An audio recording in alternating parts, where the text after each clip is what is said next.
তুরাগ নদে লাশ উদ্ধারের দাবি ভিত্তিহীন, গুজব ছড়ানোর অভিযোগে কঠোর ব্যবস্থার হুঁশিয়ারি পুলিশের।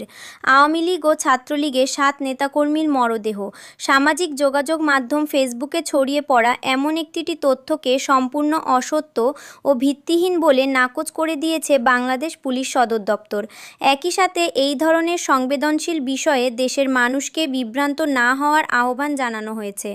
রাজনৈতিক অঙ্গনে উত্তেজনা ও নতুন কৌশল। বিগত প্রায় 2 বছর ধরে রাজনৈতিকভাবে কোণঠাসা অবস্থায় থাকা দল বাংলাদেশ আওয়ামী লীগ বিভিন্ন ঝটিকা মিছিল ও কর্মসূচির মাধ্যমে তাদের তৎপরতা সচল রাখার চেষ্টা করছে।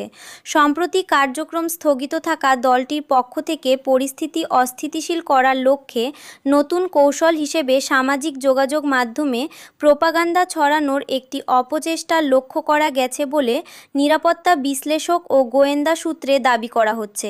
ফেসবুক পোস্ট ও নেতাদের প্রতিক্রিয়া। সম্প্রতি আওয়ামী লীগের অফিসিয়াল ফেসবুক পেজ ও সাবেক সংসদ সদস্য মাহমুদ হাসান রিপনের আইডি থেকে একটি বিবৃতি প্রকাশ করা হয়। সেখানে দাবি করা হয়, তুরাগ নদে আওয়ামী লীগ ও ছাত্রলীগের নেতাকর্মীদের টার্গেট করে হত্যা করে লাশ ভাসিয়ে দেওয়া হচ্ছে। বিবৃতিতে রাজনৈতিক মতাদর্শের কারণে এই হত্যাকাণ্ড চালানো হচ্ছে বলে অভিযোগ করা হয়। একই ঘটনায় ক্ষমতাচ্যুত প্রধানমন্ত্রী শেখ হাসিনার ছেলে সজীব ওয়াজেদ জয় এবং ভারতে অবস্থানরত সাবেক শিক্ষামন্ত্রী মহিবুল হাসান চৌধুরী নওফেল তাদের নিজস্ব সামাজিক যোগাযোগ মাধ্যমে ঘটনার তীব্র নিন্দা জানিয়ে দোষীদের শাস্তির দাবি করেন। তারা অভিযোগ করেন, ইজিপ্ট ঘটনা ধামাচাপা দেওয়ার চেষ্টা চলছে। পুলিশের আনুষ্ঠানিক বক্তব্য ও হুঁশিয়ারি। তবে এই দাবির পরিপ্রেক্ষিতে আজ বাংলাদেশ পুলিশের পক্ষ থেকে একটি আনুষ্ঠানিক বিবৃতি জারি করা হয়েছে।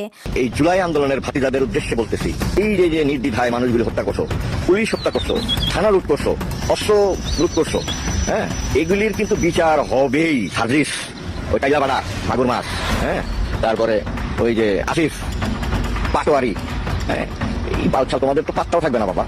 তুরাগ নদীতে একটি ছাত্রলীগের মরদেহ উদ্ধারের ঘটনাকে কেন্দ্র করে রাজনৈতিক অঙ্গনে নতুন করে আলোচনা শুরু হয়েছে। এ ঘটনায় সামাজিক যোগাযোগ মাধ্যমে বিভিন্ন ধরনের মন্তব্য ও প্রতিক্রিয়া দেখা যাচ্ছে। এদিকে কিছু পক্ষ থেকে জুলাই আন্দোলনের সঙ্গে সংশ্লিষ্ট পরিচিত মুখদের উদ্দেশ্যে কঠোর বক্তব্য ও হুঁশিয়ারি দিয়েছে। 24 জুলাই আগস্টের আন্দোলনের আগে হাসনাত আব্দুল্লাহ সার্জিস এরা সকলেই ছাত্রলীগ করতেন এবং তারা ব্যাখ্যা দিয়েছেন যে দারিদ্র্যের কষাঘাতে থাকা এই সাধারণ ছাত্রদের পক্ষে নাকি ছাত্রলীগ না করলে তখন হলে থাকাই অসম্ভব হয়ে পড়তো। এবং এই হাসনাত আব্দুল্লাহ হচ্ছেন সেই হাসনাত আব্দুল্লাহ যিনি একজন সাধারণ ছাত্র কি দারিদ্র্যের মধ্যে থাকে তার উদাহরণ হিসেবে নিজের কথায় ফেসবুকে লিখে জানিয়েছিলেন যে মাত্র 70 টাকায় দিন পার করতে হয়, অনেক দিন এমনকি মাংসের ঝোলটুকু চাইবারও হলের ক্যান্টিন থেকে তার উপায় থাকে না, কাজেই মনে হয় যে আত্মহত্যা করি।